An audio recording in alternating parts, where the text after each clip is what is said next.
Depression is a global problem and it's getting more urgent year by year. The problem is not only in high-income countries, but in middle and low-income countries too. Depression is one of the biggest reasons why people have to take time off work, for example. And of course, in low-income countries, that can be devastating for a family and for a community if the breadwinner isn't able to function anymore.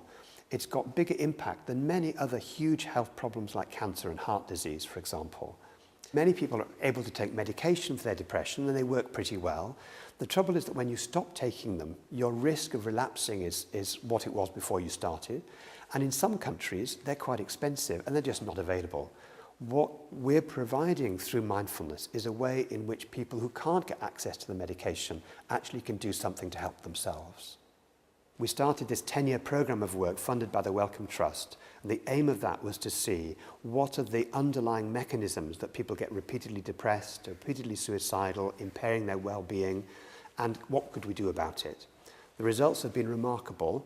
We've discovered here, and other colleagues throughout the world have discovered, that more of this practice changes the structure of the brain. This was undreamt of 10 years ago. This is a new science of mind that we've been discovering here, discovering that the brain can repair itself in ways we hadn't thought possible before. This research is coming to an end in 2 years' time. We've had 10 years. It's been extraordinarily exciting time to do this research. And now we need to fund the future. If the grant comes to an end, when the grant comes to an end, the team disperses, the research is written up, but the expertise of a team is lost. And when the tide goes out, nothing's left on the beach, potentially.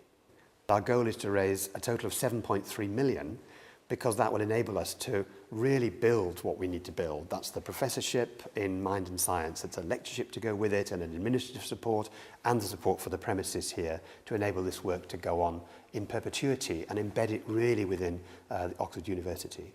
For over 800 years, people have endowed distinguished professorships at this university. And sometimes 300, 400, 500 years ago, there's a professor endowed and that professorship still exists. And it exists because someone somewhere has decided they wanted to make a permanent difference by investing in scholarship and research.